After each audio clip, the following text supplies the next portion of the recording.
Irmãos, recebam a paz do Senhor, amém? Deus seja louvado. Pegue a sua Bíblia, abra comigo no livro de Esdras. Livro de Esdras. Logo após o segundo livro das Crônicas, você vai encontrar o livro de Esdras. Os irmãos têm a bondade de encontrar o capítulo de número 3. Enquanto você procura, eu quero agradecer a oportunidade de estar nessa noite entre os irmãos. É uma satisfação muito grande poder conhecer essa igreja, esse povo alegre, animado, que eu pude sentir a alegria dessa igreja quando eu cheguei aqui. Deus abençoe. E que essa essência nunca se perca, em nome de Jesus. Ao nosso amigo evangelista Levi, que Deus continue abençoando. Ao nosso amigo Cláudio Vieira, que foi o intermédio, que nos honrou e veio hoje nos ouvir também, que Deus abençoe. Veio comigo aqui alguns obreiros lá do Tanque de Siloé. Deus continue abençoando a todos e a toda a igreja, aos obreiros, que o Senhor Jesus continue abençoando a vida de todos. Tenho a bondade, queridos, de encontrar o capítulo 3 do livro de Esdras. Nós vamos ler alguns versículos alternados. Primeiro nós vamos ler o versículo 3. Versículo de número 3.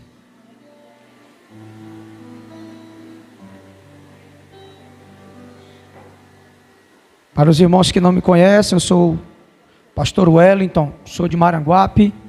Eu sou pastor-presidente da comunidade cristã Tanque de Siloé. Estamos em Maranguape, fizemos 1 ano, para a glória de Deus, mês passado, nesse mês, e Deus tem honrado a nossa fé naquele lugar. Glória a Deus. Capítulo 3, verso 3, é o primeiro versículo que nós iremos ler. Quem encontrou, diga amém. Amém. E firmaram o altar sobre as suas bases, porque o terror estava sobre eles, por causa dos povos das terras, e ofereceram sobre ele holocaustos ao Senhor, holocaustos de manhã e de tarde. Verso 10. Quando, pois, os edificadores lançaram os alicerces do templo do Senhor, então apresentaram-se os sacerdotes já paramentados e com trombetas, e os levitas, filhos de Asaf, com saltérios, para louvarem ao Senhor conforme a instituição de Davi, rei de Israel. E cantavam a revezes, louvando e celebrando ao Senhor, porque é bom, e a sua benignidade dura para sempre sobre Israel. E todo o povo jubilou com grande júbilo, quando louvou o Senhor pela fundação de sua casa. Verso 12. Porém, muitos dos sacerdotes e levitas, e chefes dos pais já velhos, anciões, que viram a primeira casa sobre o seu fundamento, vendo perante os seus olhos esta casa, choraram em alta voz, mas muitos levantaram as vozes com júbilo e com alegria, de maneira que não se discernia o povo as vozes de alegria das vozes de choro do povo, porque o povo jubilava com tão grande júbilo que as vozes se ouvia de muito longe. Amém? Tenha a bondade de se sentar em nome de Jesus.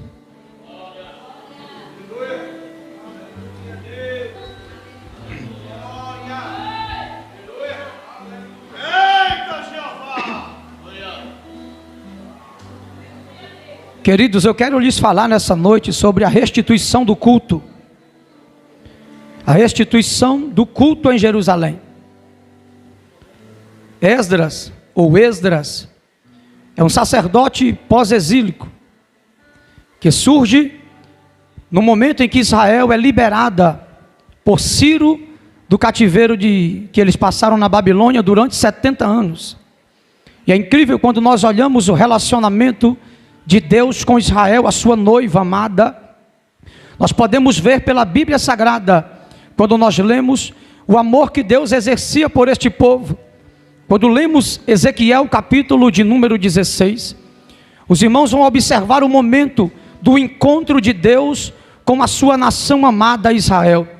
Ele diz que quando passou por ela ainda era uma criança que tinha sido largada no meio do relento, o qual os pais assaltaram na rua e não tiveram a bondade nem mesmo de limpar o sangue que estava sobre a criança.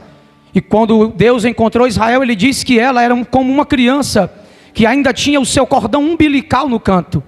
Ele disse que olhou para aquela nação e amou ela.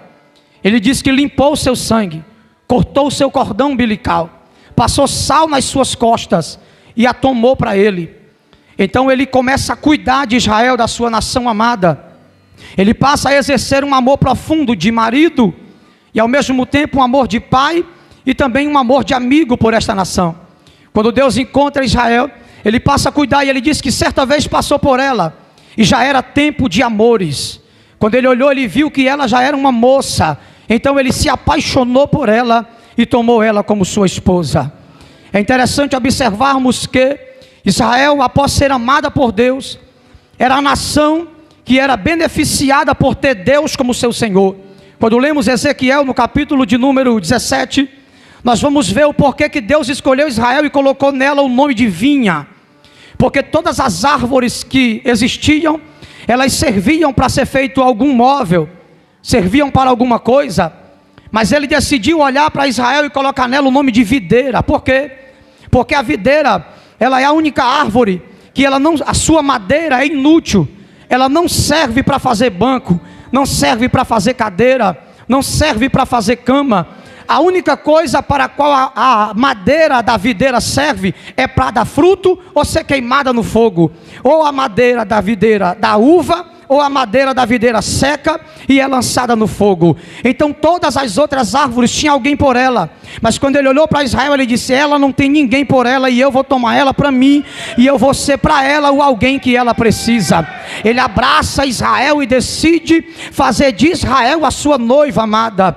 Passado alguns tempos, Israel, quando foi bem aparamentada, se você ler Ezequiel 16, você vai ver, ele coloca nela brincos, tornozeleira, coloca nela pingentes, coloca nela pingentes na testa, no nariz, e ele começa a enfeitar e adorna a sua noiva inteira com muitos presentes que ele mesmo deu para ela.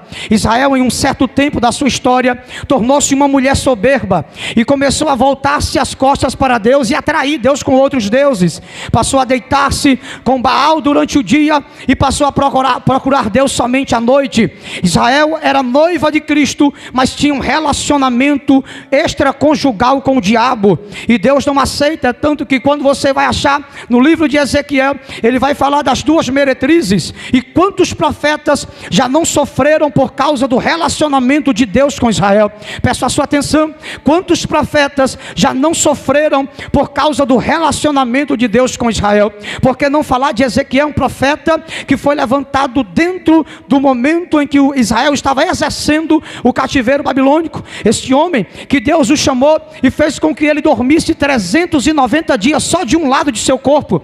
Depois, no capítulo 4 de seu livro, Deus vai obrigar Ezequiel a comer fezes humana, só para ter uma lição do que ele estava sentindo com Israel.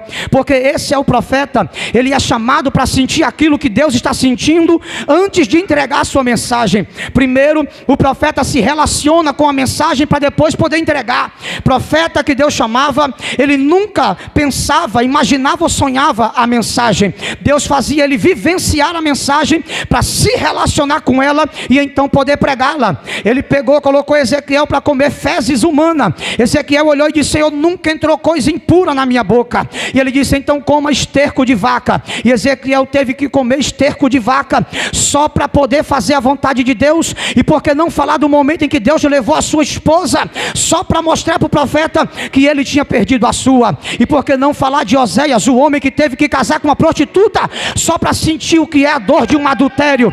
Ele teve que passar o dia com a sua mulher em casa, ele teve que entrar dentro de um bordel, dentro de um prostíbulo, pegar a prostituta que estava lá, levar ela até o cartório, até os anciões, casar com ela, e a ordem de Deus foi: deita com ela durante o teu dia inteiro. Faz carícias, abraça, beija, ama a tua esposa, e à noite não impeça ela de se prostituir. Deixa ela voltar para o prostíbulo. Oséias era esse homem que teve que casar com uma prostituta, ser traído só para sentir o que Deus estava sentindo e depois entregar o recado. Quantos homens não sofreram? E por que não falar também de Jeremias, que tentou resistir à sua chamada? E Jeremias, ele é a última voz que Deus usa antes de levar Israel ao cativeiro. Jeremias é a última voz, é o último toque da trombeta antes de Israel, a nação que Deus ama, mas ama tanto ao ponto de castigá-la.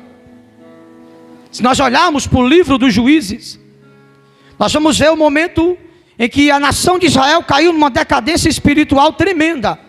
E durante 7 vezes no livro, nós vamos ver o povo pecar, Deus castigar o povo com opressão externa.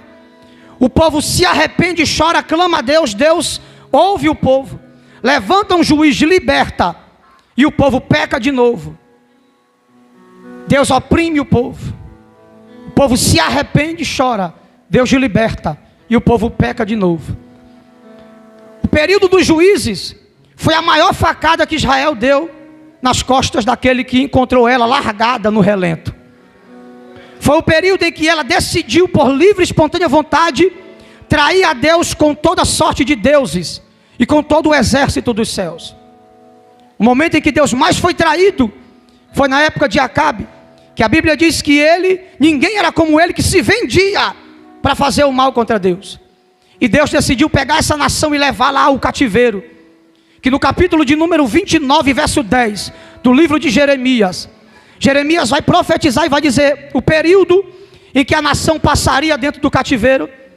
E ele diz que depois Deus iria lá, visitaria esse povo dentro da Babilônia, e os tiraria de lá, e restauraria aquele povo. Ali foi o martelo de Deus que bateu sobre a nação.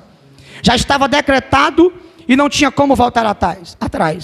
Se você observar o salmo de número 137, é o salmo de humilhação de Israel. Você vai ver o momento em que o povo diz que quando eles estavam talvez na metade do cativeiro, e venceram cerca de 35 anos no cativeiro de Israel, eles se lançam deitado, porque todas as vezes que eles choravam e oravam, Deus respondia. Mas de tanto orar e chorar e Deus não responder, o salmo 137 conta o período da sua humilhação, quando aquele povo correu em direção ao rio Quebar, um dos rios da Babilônia, e se lançou na lama. E aquele povo, em um grande grupo de gente, se deitou na lama e começou a chorar em alta voz. E o grito deles era: os nossos ossos se secaram, a nossa esperança foi embora e o Senhor nos abandonou. E eles olharam para as suas harpas, olharam para os salgueiros e penduraram nos galhos do salgueiro as suas harpas, como um sinal de que Deus, nós não vamos mais louvar até o Senhor nos dar resposta. Nesse momento, um grupo de soldados da Babilônia se aproxima deles e diz: cantem agora um daqueles hinos que vocês cantavam quando estavam em procissão, aonde vocês iam até o tanque de Siloé, enchia o cântaro de água e voltava cantando com os galhos, com os ramos, até Jerusalém, derramavam a água dentro do altar, e só ali vocês paravam de cantar. Cantem agora. E eles olhavam chorando e diziam: como nós vamos cantar um hino ao nosso Deus, estando em uma terra estranha? Por aí você pode observar a limitação desse povo. O povo era limitado a adorar a Deus somente dentro dos muros, e Deus agora vai destravar Israel, vai levar Israel para dentro do cativeiro e vai obrigá-los a adorar lá. Deus leva o povo para dentro do cativeiro. Deus usa os soldados para dizer: cantem agora, e eles não têm louvor para cantar na terra estranha. Deus está mostrando para Israel que eles estavam presos aos muros, e a adoração deles só servia dentro, fora ela acabava. A adoração de Israel só servia enquanto ele era o seu Deus, enquanto ele estava presente, estava dando sinais da sua presença. Mas quando Deus se calava, o louvor também calava, o louvor também cessava, e eles obrigavam. Observe que esse contexto triste de Israel foi um dos piores períodos que a nação viveu. Foi o período em que a nação de Israel, ela não ouvia, não via sinais da parte de Deus. O silêncio de Deus moía o povo por dentro, ao ponto de que, quando o povo estava deitado na beirada daquele rio, Deus abriu o céu sem ninguém ver, somente Ezequiel, o único profeta. Ele rasga aquele céu no meio e Ezequiel diz que teve visões de Deus. Naquele momento Ezequiel tinha consigo uma coisa que ele dizia dentro da Babilônia durante os 35 anos. Ele dizia: Deus é poderoso para restaurar o seu povo. Por mais caído, por mais seco, por mais triste que esse povo esteja, Deus é poderoso para restaurar. Não dê glória a Deus agora. Deus ouviu o que Ezequiel andava dizendo dentro da Babilônia. E quando o povo se lança na beira do rio, se recusando a cantar, Deus toma Ezequiel em espírito e faz assim, ó. E ele se encontra no meio de um vale que estava cheio de ossos. E eles estavam? Eu posso dar uma referência para osso seco. O osso seco, ele canta, mas não sente nada. O osso seco, ele prega, mas não sente nada e não tem efeito a sua pregação. O osso seco, ele dá glória a Deus, mas não está sentindo nada. E o que ele estava vendo lá não era seco, era sequíssimo. Qual é o osso sequíssimo? Posso dar 3 referências para o osso sequíssimo. Ele nem canta e nem sente nada. Ele nem prega e nem sente nada. Ele nem louva e nem sente nada. Essa era a condição de Israel na beirada do rio. E Deus toma Ezequiel e mostra que naquele momento tinha um monte de ossos que estavam caídos, secos. Ali tinha tido uma batalha, porque era nos vales que se decidiam as guerras. E o fato de os ossos estarem sequíssimos significa que Israel já havia perdido a guerra muito antes de entrar na Babilônia. Antes da Babilônia a guerra já tinha sido perdida. Israel já estava morta no vale sem saber. E ele olha para Ezequiel e diz: Filho do homem, poderão reviver esses ossos? Se você observar a pergunta de Deus, ele não está afirmando poderão. Ele não está fazendo a mesma afirmação de Ezequiel. Se você observar o texto, vai estar com um M no final. Poderão.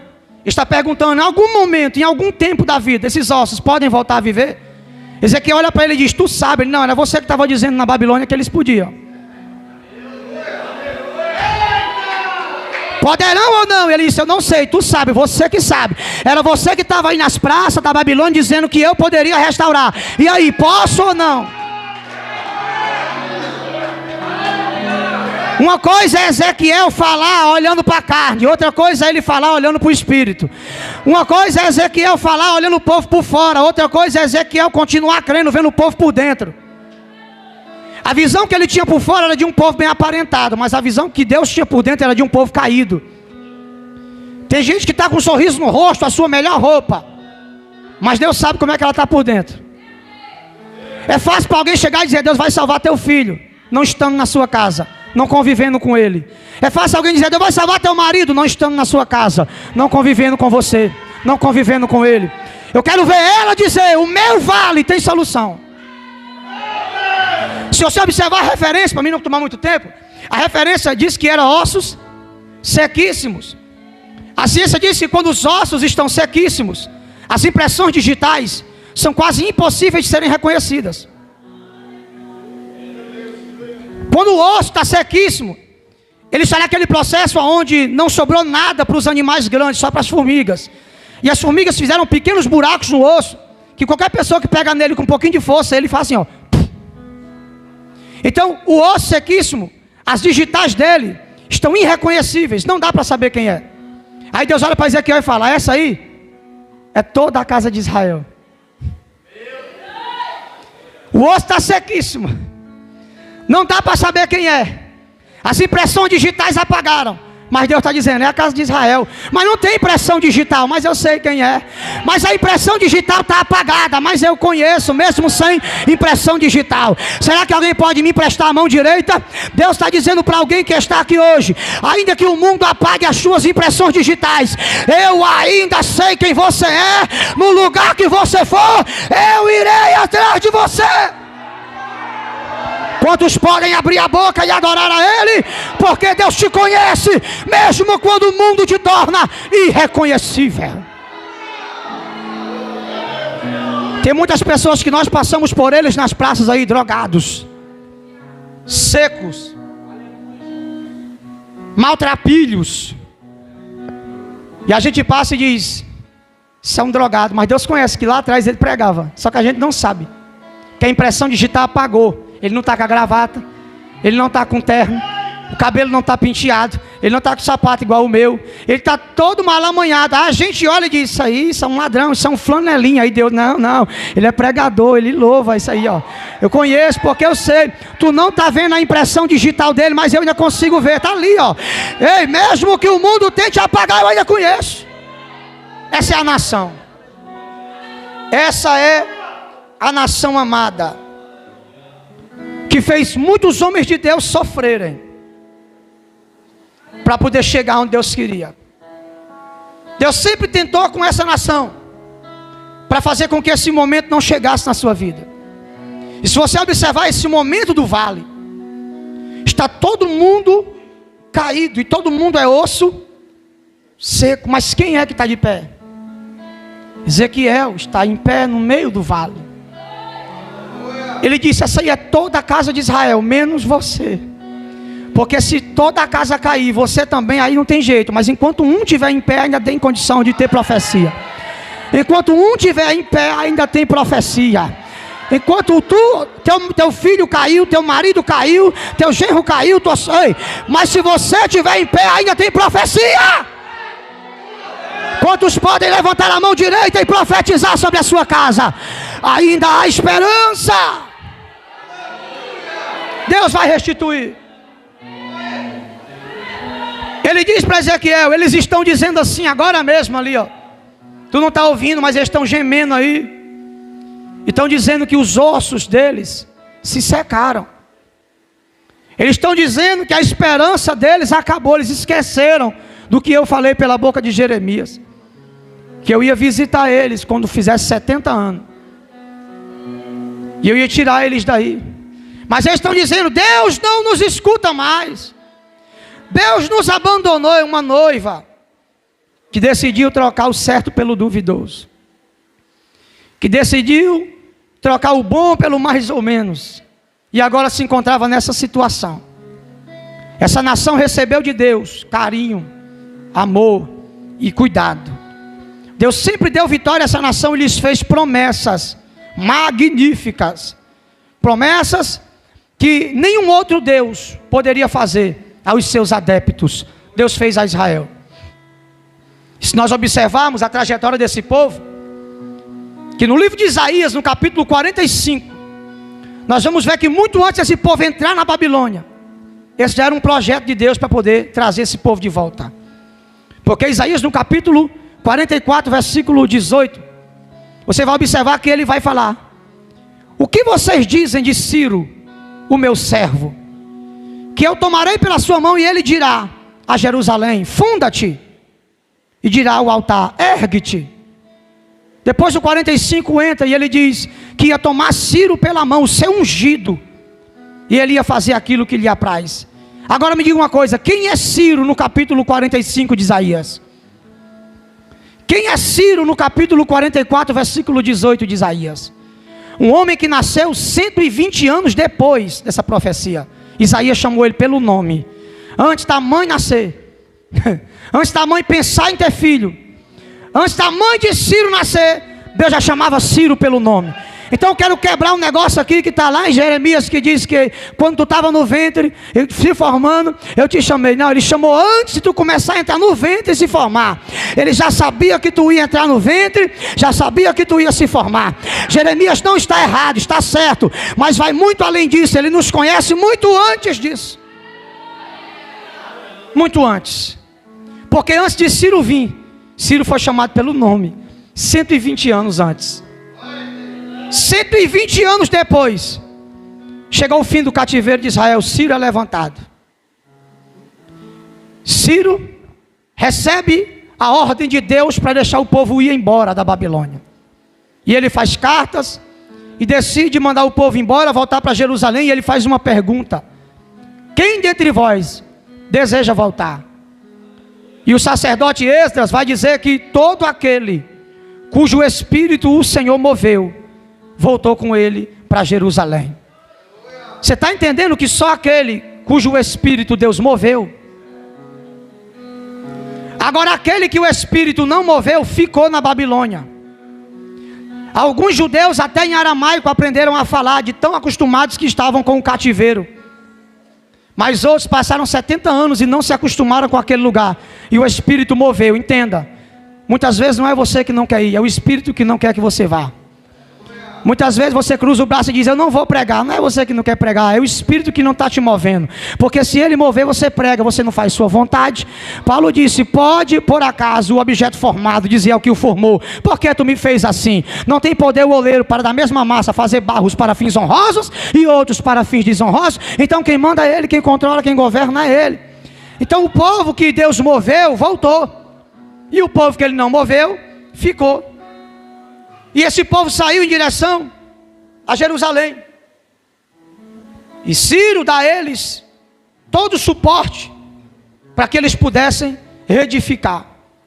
É interessante que quem volta é Jerusalém, porque Samaria, muitos de Samaria, que é chamada de Samaria agora, mas eram as 12 tribos, as 10 tribos do norte, que no tempo da discussão se dividiram, 2 foi para o sul, que foi Jerusalém, Judá, e o restante se dividiu e foi para o norte. E essas 10 passaram a se chamar Samaria. Muitos deles ficaram. E pela discussão, eles entendiam que não podiam ir até Jerusalém adorar por causa da discussão, por causa da guerra, da divisão que existia entre eles. Então eles passaram a adorar no monte Gerizim. É por isso que quando Jesus encontra com a mulher samaritana, no capítulo 4 de João, ela vai dizer, os nossos pais, as 10 tribos que se dividiram, nossos pais dizem que é aqui que se adora, no Gerizim. E você, judeu, diz que adora em Jerusalém. Jesus vem e diz para ela, em verdade eu te digo que nem Jerusalém, nem Gerizim, mas onde tiver um adorador ali, o Senhor estará no meio deles, glória. Eles nesse momento, por que eles entendiam que era em Gerizim? Porque foi em Gerizim que Josué liberou, profetizou as palavras de bênção da lei. E já os judeus de Jerusalém, Judá, entendiam que era no templo, porque foi ali que Deus falou com Salomão, aqui estarão atentos os meus olhos e os meus ouvidos a toda a oração que se fizer nesse lugar. E esse povo tinha um amor muito grande pelo templo, tanto que você vai ver em 2 Crônicas, capítulo de número 7. Quem gosta de Bíblia, diga amém. No capítulo 7 do segundo livro das Crônicas, quando você vai ver a inauguração do templo de Salomão, a maior inauguração que teve em Jerusalém, olha para cá. Foi a maior inauguração que teve, foi um templo onde muitos se prepararam para aquele momento, inclusive o velho Asaf, que se preparou no tempo de Davi, para poder trazer o louvor na inauguração, e ele teve 7 anos para preparar esse louvor. Quantos anos? 7 anos para preparar um louvor para a inauguração do templo. Posso fazer raiva umas 3 pessoas aqui, pastor? Tem gente que não tem coragem de passar 1 hora lendo a Bíblia, e Asaf passou 7 anos preparando um louvor. Tem gente que não tem coragem de ensaiar um louvor durante 3 dias, ele passou 7 anos preparando um louvor. Então o que acontece? Ele teve toda uma preparação, mas na hora da preparação, Deus não permitiu Davi fazer, e quem fez foi seu filho Salomão. Você conhece a história. No dia da inauguração, a Bíblia diz que a glória de Deus foi tão grande naquele lugar, e o templo estava tão bem aparamentado, irmãos. Por todo canto se via ouro, prata, se via joias, se via pregos de ouro. Todo canto do templo tinha prata, ouro, bronze, ferro, feno, todo canto. E esse templo grande, quando os sacerdotes começaram a cantar a Deus, e o tema do louvor era, porque o Senhor é bom e a sua benignidade dura para sempre. Esse era o tema do hino que Asaf cantou. Porque o Senhor é bom e a sua benignidade dura para sempre. Quando cantaram esse hino, a Bíblia diz que uma glória, uma nuvem cobriu o templo, e uma glória desceu de uma forma tão grande, que as pessoas que estavam dentro começaram a cair no chão. E os que estavam fora não conseguiam entrar com a glória que estava dentro. E o povo que estava dentro não conseguia sair. O povo começou a cair com aquela glória que desceu no templo, ao ponto de todos serem tomados por aquela unção que desceu naquele dia. Foi um tempo, um marco na vida de Israel. Foi algo que ficou marcado, registrado na mente de muitas pessoas que participaram daquele momento. Então, antes de eu entrar no texto, eu preciso que você entenda que não existia um maior orgulho para Jerusalém do que o templo. O templo era o maior orgulho de Jerusalém. E é por isso que Deus se irou contra Jerusalém, porque eles olharam tanto para o templo, que esqueceram do Deus que deu o templo. E ele dizia, o nosso orgulho é o nosso templo. E esqueceram de Deus e começaram a se preocupar tanto com o templo, que deixaram Deus para trás.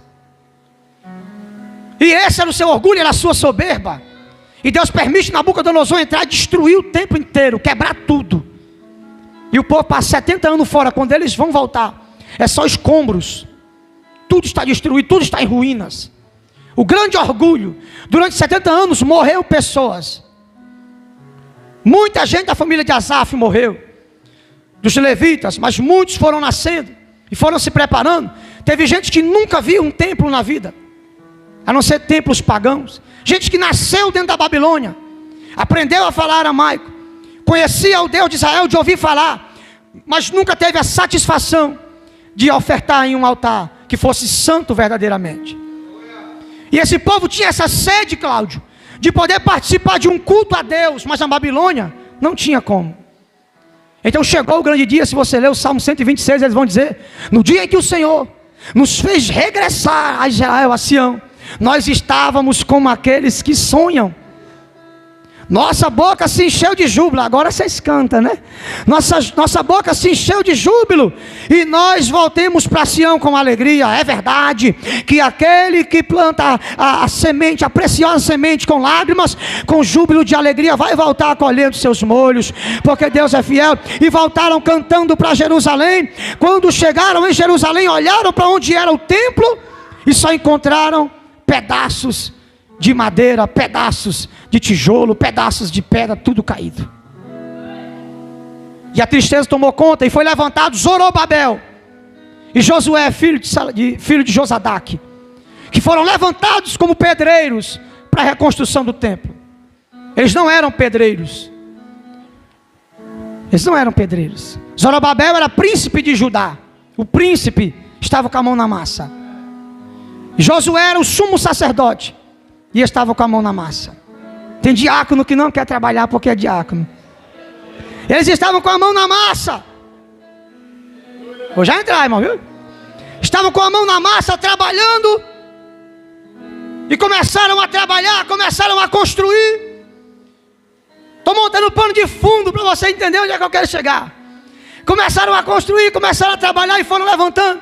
E a ordem de Zorobabel foi: vamos levantar primeiro o altar, porque o terror está sobre nós. As nações estão de olho na gente. Passamos 70 anos fora, está todo mundo querendo tomar Jerusalém. Vamos construir primeiramente o altar, vamos ofertar para que Deus tenha misericórdia de nós. Observe, a Bíblia diz no capítulo 3, versículo 3, que eles construíram o altar. Olha a ordem de Zorobabel, a ordem de Josué, filho de Salatiel, filho de Josadaque: ninguém vai fazer uma base nova. Vamos limpar aqui o altar e vamos construir o altar em cima dessa base antiga.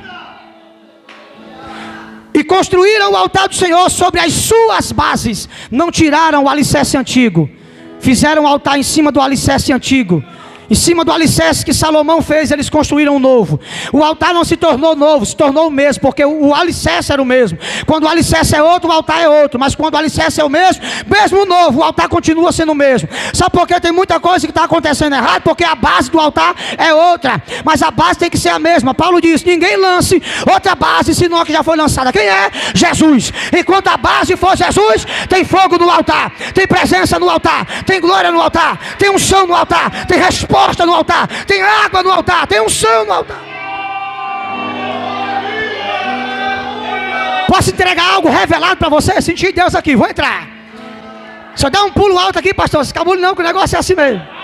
Eu sou assim mesmo, varão. Olha para Elias, quando Elias estava no desafio em cima do monte, ele deixou os profetas de Baal, 850 homens. Imagina o barulho em cima do monte, 850 homens gritando. E a Bíblia diz que eles pularam em cima do altar, quebraram o altar, se cortaram, rasgaram as vestes, começaram a derramar sangue em cima do altar e nada de Baal responder. Mas se observar os versículos anteriores, Elias vai dizer para eles: ei, vão construir o altar, coloquem as pedras, mas não coloquem fogo embaixo. Coloquem a lenha, mas não coloquem fogo embaixo. Bote a oferta, mas não coloque fogo embaixo. Por quê? Porque Elias conhecia o sistema de Acabe e dos profetas de Baal. Como era? Os profetas de Acera chegavam, colocavam uma faísca de fogo no fundo do altar, derramava o fogo, fazia assim, ó. Aí o povo: eita, Baal respondeu: ei, não, o fogo hoje não vem de baixo. Sabe o que Elias está dizendo? Hoje não vai ter falcatrua no altar. Hoje não tem falcatrua no altar. Hoje quem vai derramar fogo no altar,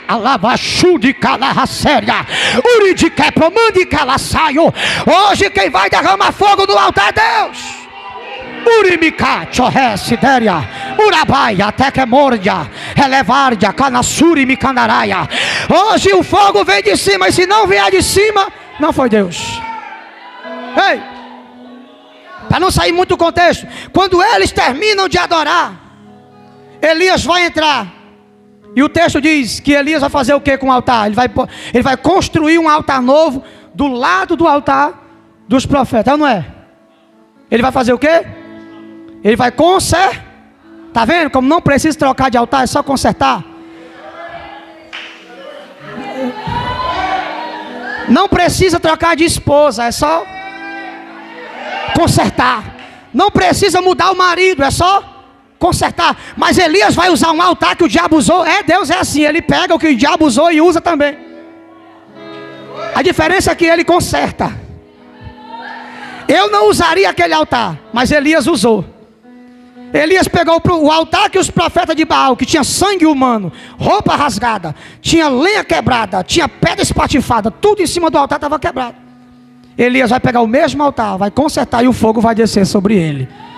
Sabe o que Deus está dizendo para mim e para você? É que o altar não precisa ser trocado, precisa ser consertado. Então a primeira coisa que eles vão fazer, Cláudia, é construir o altar. Estou sentindo a graça de Deus aqui.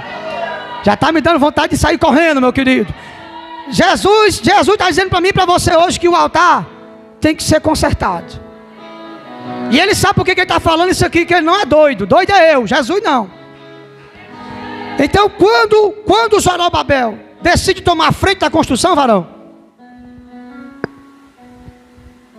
quando ele decide tomar a frente da construção, a primeira ordem dele é construir o altar. Por quê? Construir o altar sobre as suas bases. Fundamento. Ninguém muda o fundamento. Vamos mudar as outras coisas, mas o fundamento continua o mesmo. Depois, por que Zorobabel e Josué quiseram construir o altar primeiro? Está aqui. Porque o terror estava sobre eles. Diga, sobre eles. Sobre eles. Está entendendo? O terror estava sobre eles. Eles estavam vivenciando um tempo de restituição. Mas o terror estava sobre. Se não tivesse terror, você acha que eles iam construir o altar?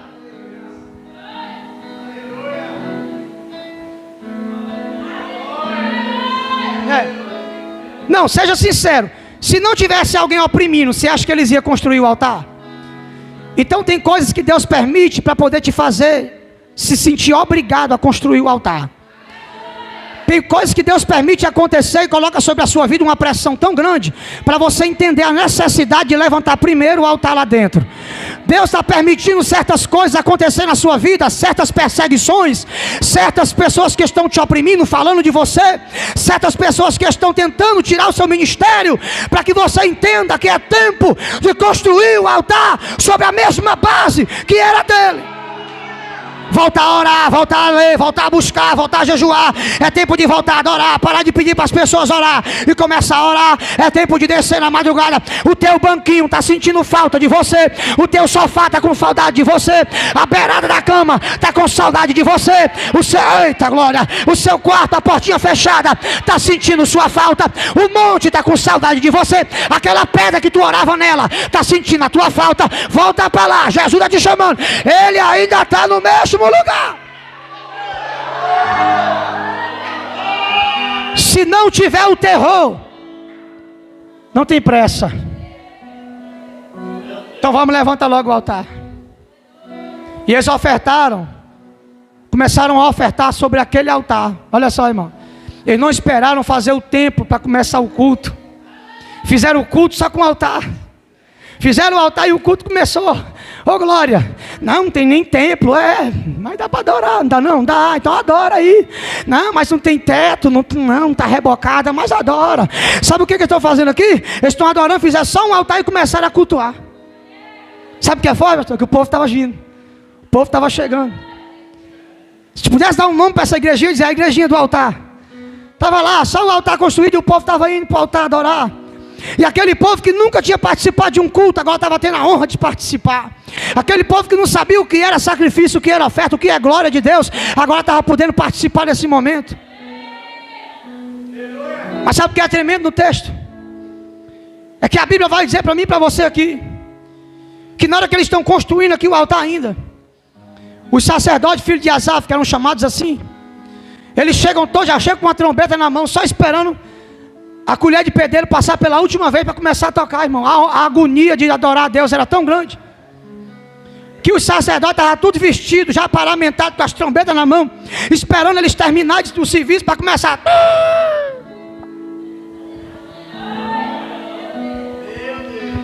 A vontade era tão grande, 70 anos sem sentir Deus e sem adorar a Deus. A vontade era tão grande que eles estavam ali, Zorobabel e Josué fazendo o altar, e eles com a trombeta, com o símbolo, com a harpa, com os pandeiros, com os alaúdes, com os tamborim, tudo só esperando. Terminou, terminou, terminou, terminou, e agora? Terminou, terminou. Tem gente que vem para cá com tanta vontade de adorar que já vem na esquina, já a gente dá para ouvir ela. Tem gente que sai de casa com tanta vontade de dar glória a Deus que ela já entra na porta, já assim, ó. Ela já entra na porta tendo visão. Alabaia, o de que a séria, já o de que madagachanto comandarabaia. Já chega na porta vendo Jesus, já chega na porta sentindo o Espírito Santo. Tem alguém aqui que sente Jesus? Deixa eu ver. Tem alguém aqui que está sentindo a presença de Deus? Levanta a mão aí, abre a tua boca para começar a adorar. Só os que saíram de casa para adorar o nome dele, cadê? Ô glória! Esse é o Deus que quer ser adorado, então adore a Ele, vai. Remanso terra, tchuquerra derabaio, uri de que promase que tal a séria, o de que até butique modocô séria, alato que pramachu como dagachai, ele pataraca machúria, ele veio para ser adorado, então adore a Ele. Vai, abre a tua boca, vai. Deixa eu ouvir os adoradores que vieram adorar ao Deus do altar. Cadê? Aonde estão? Aonde estão? Alabadará séria. Aleluia. Oh, glória. Olhe para o teu irmão e diz para ele: esse é o Deus do altar.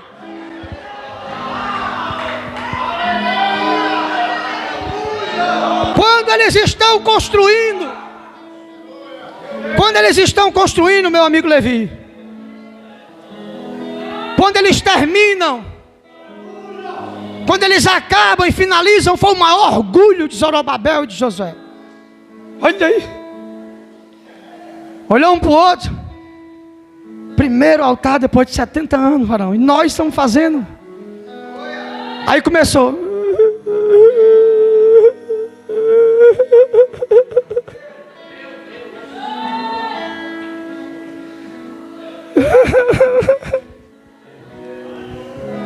E lá eu, glória a Deus, aleluia. E eles olharam, e tinha dois grupos de pessoas assim no cantinho. E Zorobabel e Josué olhou um para o outro, e começou a ver que tinha um senhorzinho lá, que ainda era um rapazão no tempo da inauguração do templo. Ainda era um rapaz, participaram da inauguração do templo de Salomão, viram o templo de Salomão, e estava vendo agora só o altarzinho de Zorobabel. Começaram a chorar e dizer: olha aí, nós tínhamos um templo grande para adorar a Deus, e agora olha aí o que nós temos.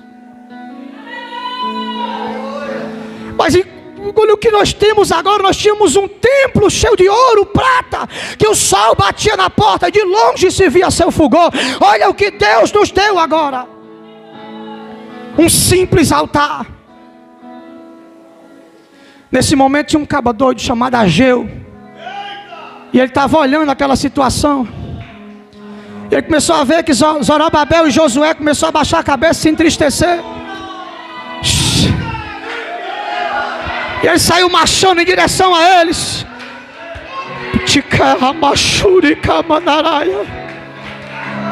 A mensagem ela fala agora aos ouvidos de Zorobabel, príncipe de Judá, e fala agora aos ouvidos de Josué, filho de Salatiel, sacerdote do meu povo, e fortalece, pois, agora o povo dessa terra, e diz: eita glória, quem é dentre vós que viu esse templo na sua primeira glória, e como vocês estão vendo ele agora?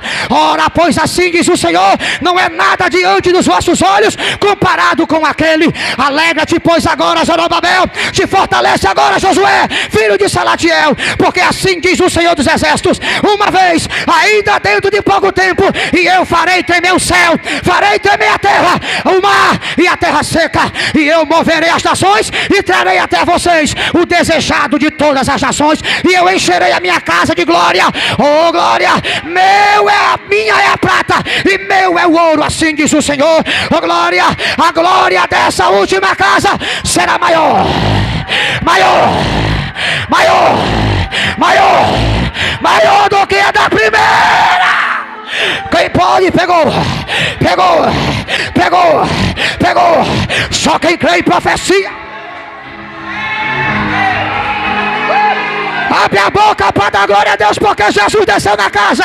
Ele está dizendo: ei, minha é a prata, meu é o ouro. O Senhor vai dizer para você hoje, essa noite: não se entristeça por causa de quem quer lhe abater. Se fortaleça, se alegre. Trabalha, Josué, trabalha, Zorobabel, porque o Senhor é convosco.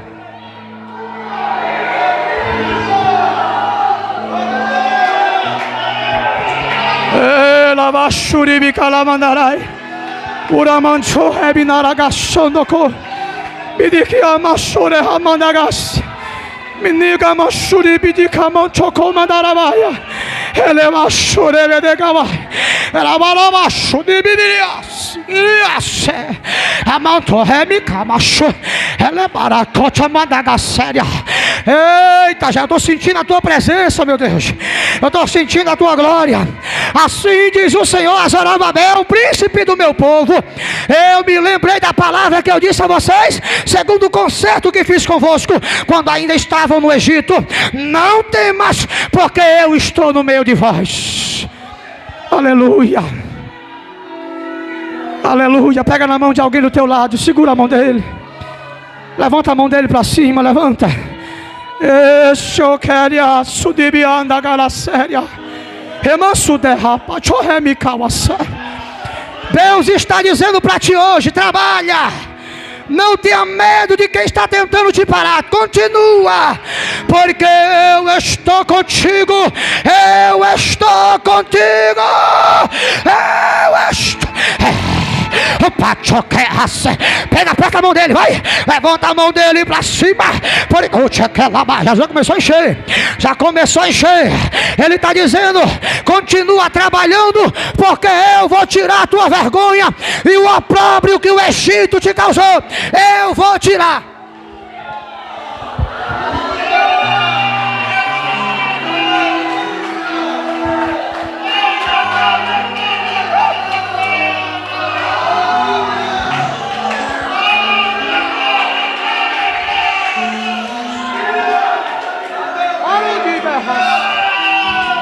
Quando Ageu ainda está falando, tinha outro cabo que também estava lá, sentadinho no seu banco, olhando aquela situação, e Deus encheu ele, ele se levantou. O nome dele era Zacarias, capítulo 4, versículo 10. Saiu marchando e disse: quem dentre vós é aquele que despreza o dia das coisas pequenas?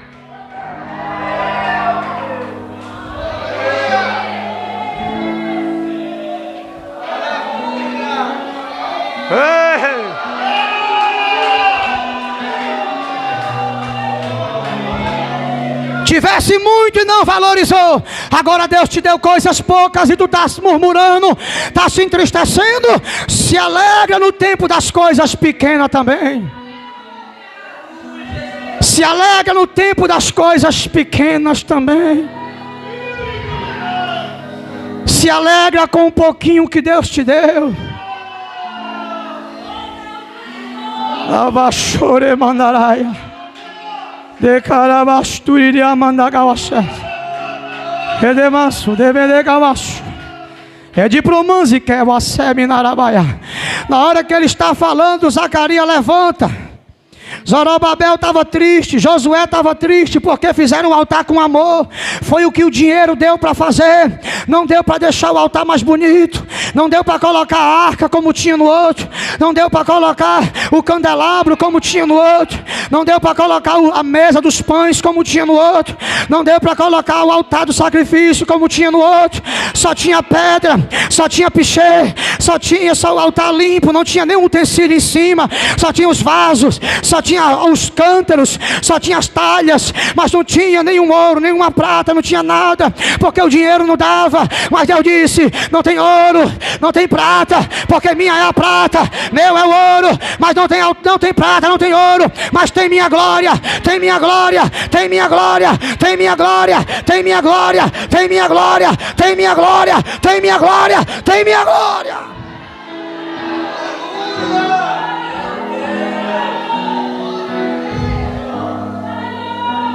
O desejado está vindo aí. Diz para o teu irmão: o desejado está chegando. Sabe por que Deus falou que essa casa seria, a glória dela seria maior que a primeira?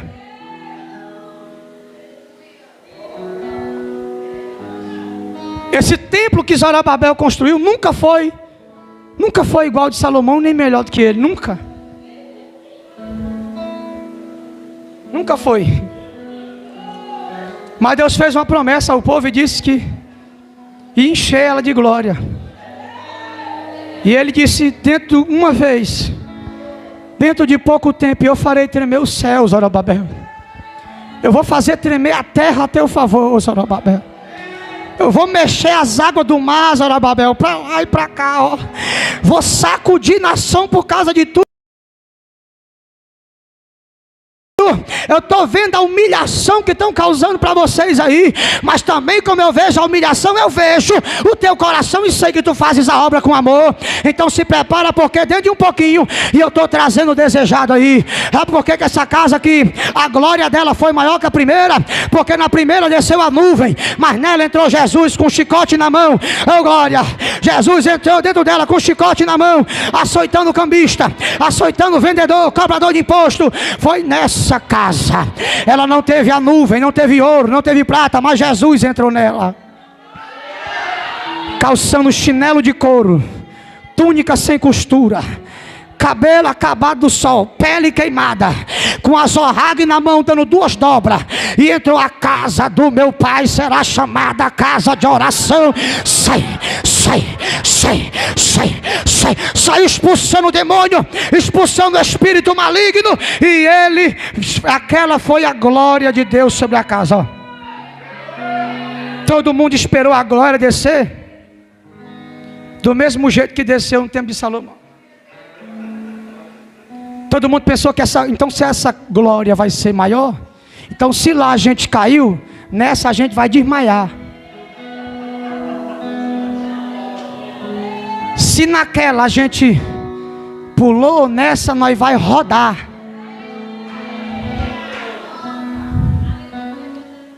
Oh glória. Só que na segunda casa eles correram com as costas cheias de lapiada, de chicote, cipó no espinhaço, e Jesus atrás virando as mesas. Mas foi glória, porque Ele fez uma limpeza na casa. Tem uma bondade de ficar de pé para me encerrar, por favor? Pode dar glória a Deus.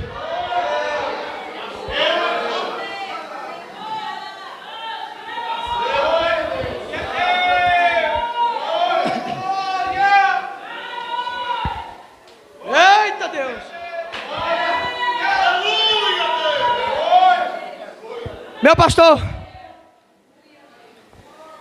a Bíblia diz que quando o altar foi concluído,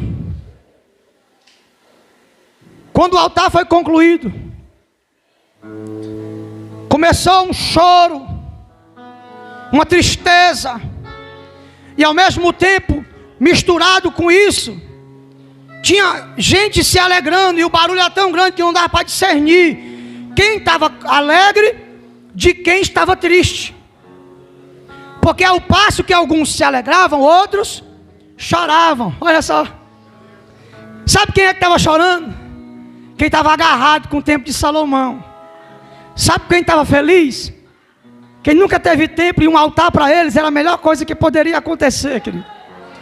Sabe quem é que estava chorando? É aqueles que diziam: olha aí, nós vimos a primeira glória, o templo de Salomão, e essa casa agora não é nada. Mas tinha um grupinho de jovens que estava lá no cantinho assim, ó. Enquanto um chorava, os jovens estavam tudo assim, Cláudio, ó, pulando: oh glória, nós temos um altar. Não temos um templo, mas temos um altar. Enquanto tinha a geração que chorava pelo que não tem, e a geração que se alegrava pelo que tem. Levanta as duas mãos para cima. O que você é? Você está alegre pelo que tem ou está triste pelo que não tem?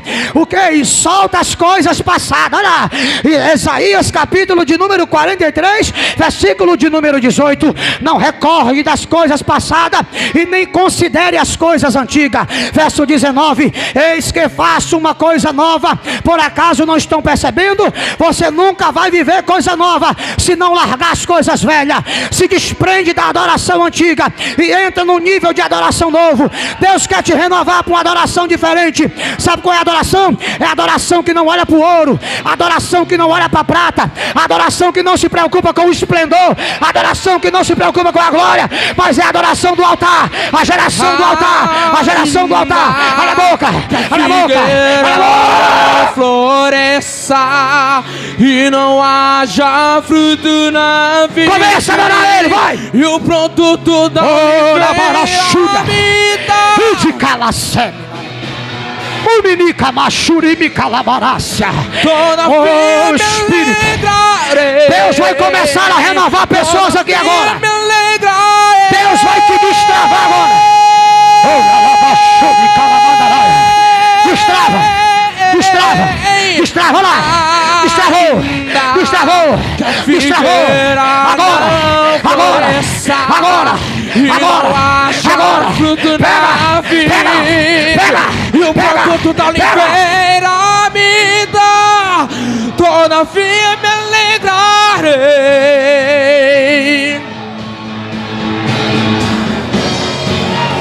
Todavia me alegrarei. Cadê a geração do altar? Levanta as duas mãos para cima, segura baixinho. As duas mãos lá em cima, por gentileza, vamos encerrar. Eu quero ouvir o barulho daqueles que estão alegres pelo altar. Eu não quero ouvir o choro de quem está pensando na igreja antiga. Não, não, não, não. Eu quero ouvir o barulho dos alegres, os felizes. Pois escuta, Deus te deu um altar para adorar. Então, adora. Eu creio, eu creio. Ainda que a figueira não floresça e não haja fruto na vide, e o produto da oliveira me dá, e todavia me alegrarei. Todavia me alegrarei. Olha o que Deus está fazendo, meu Deus. Todavia me alegrarei. O Espírito Santo está renovando, renovando, renovando, renovando. Olha, barata, baixúria, candaraia.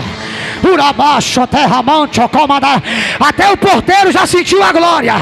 A irmã ali já começou a adorar, porque Deus deu um altar para ela. Quem tem altar? Quem tem altar? Só quem tem altar para adorar. Cadê? Aonde estão aqueles que estão alegres? Oh Jesus, começa a encher essa casa agora. Começa a encher, batizar com o Espírito Santo agora. Espírito Santo, sopra teu vento agora. Agora, agora.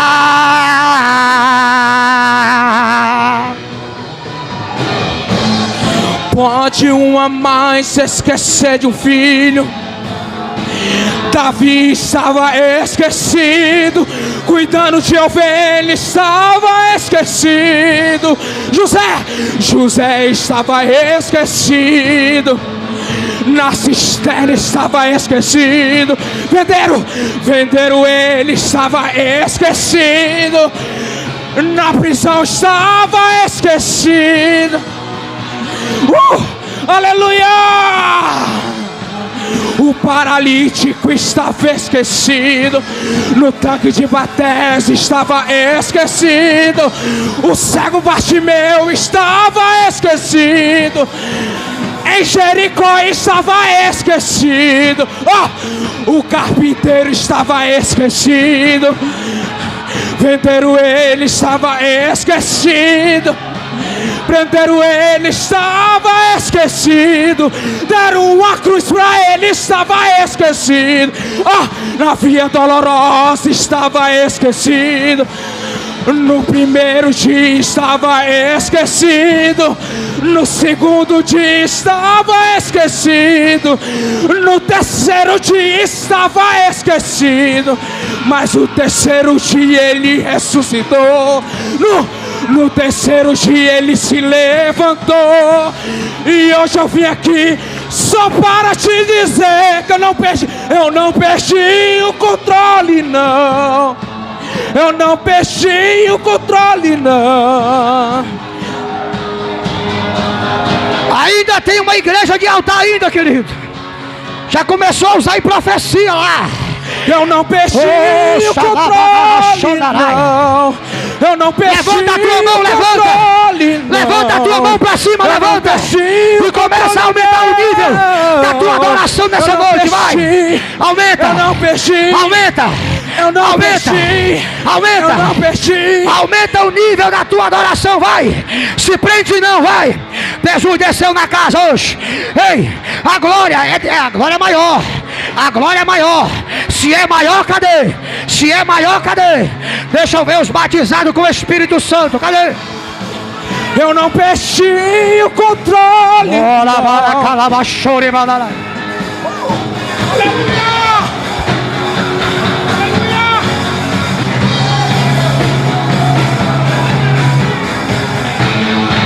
Pode uma mãe se esquecer de um filho.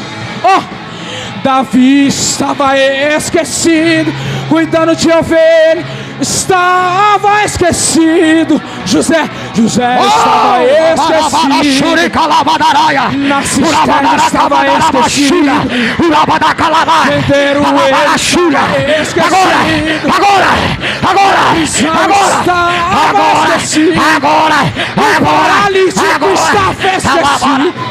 No tanque de Betesda estava esquecido, o cego Bartimeu estava esquecido, em Jericó estava esquecido, o carpinteiro estava esquecido, o carpinteiro estava esquecido, venderam ele, estava esquecido, prenderam ele, estava esquecido, deram uma cruz para ele, estava esquecido, na via dolorosa estava esquecido, no primeiro dia estava esquecido, no segundo dia estava esquecido, no terceiro dia estava esquecido, mas o terceiro dia ele ressuscitou, no terceiro dia ele se levantou, e hoje eu vim aqui que eu não perdi o controle não.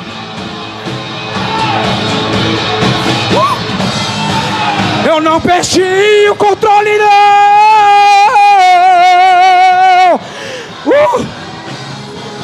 Eu não perdi o controle não. Olha o que Jesus está fazendo na casa, meu Deus. A casa é dele. Ele está derramando a sua glória. Os vasos que estiverem abertos já estão recebendo azeite de cima. Então abre a boca nessa noite, destampa teu vaso e deixa Deus te encher, deixa Deus te renovar. Em nome de Jesus, em nome de Jesus, em nome de Jesus, em nome de Jesus. Alabaraia, onde camararacé, o tequeba da Arábia, olebatara comete que raceia, orebatara calabachorema da gaia. Eu não perdi o controle não. Eu não perdi o controle não. Eu não perdi o controle não. Eu não perdi o controle. tua história já está escrita, vai. Eu não perdi o controle, não.